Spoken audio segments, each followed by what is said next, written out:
বাংলাদেশ আমরা করতে চাই। কি বলেন? যে বাংলাদেশের মানুষের ভাত কাপড় শিক্ষা চিকিৎসার অভাব হবে না, বিচার ব্যবস্থা স্বাধীন নিরপেক্ষ থাকবে, অর্থনীতিতে লুটপাট চাঁদাবাজি মস্তানি হাজারো লক্ষ কোটি টাকা বিদেশে পাচার করবে না, একটি পরিবার একটি দলের কর্তৃত্বে দেশের অর্থনীতি লুটপাট হয়ে যাবে না, সেই ইনসাফপূর্ণ অর্থনীতি আমরা কায়েম করতে চাই।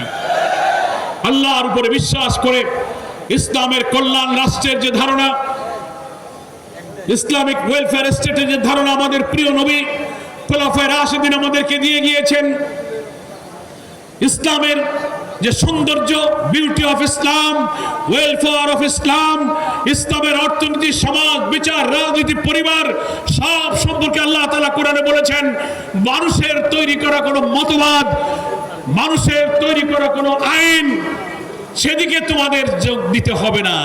আমি আল্লাহ আসমান থেকে এমন এক আইন, এক বিধান দিয়েছি, তার মধ্যেই তোমাদের সব সমস্যার সমাধান আছে। কি বলেন ঠিক কিনা? আল ইয়াউমা আকমালতু লাকুম দীনাকুম ওয়া আতমামতু আলাইকুম নি'মাতি ওয়া রাদিতু লাকুমুল ইসলাম দীন। আল্লাহ বলছেন নবীর জীবনের শেষ সময় যে আমি আসমান থেকে নাজিল হওয়া কিতাব এই ইসলামী বিধানকে পরিপূর্ণ করলাম। এখানে অর্থনীতি আছে, বিচার আছে, সামাজিক, পারিবারিক, রাষ্ট্রীয়, আন্তর্জাতিক সব আমি দিয়েছি, এটার মধ্যেই শান্তি আছে। ইসলাম is only the complete and balanced code of life. ইসলামই হচ্ছে একমাত্র পূর্ণাঙ্গ, একমাত্র জীবন বিধান। এখানেই সুবিচারের আইন আছে।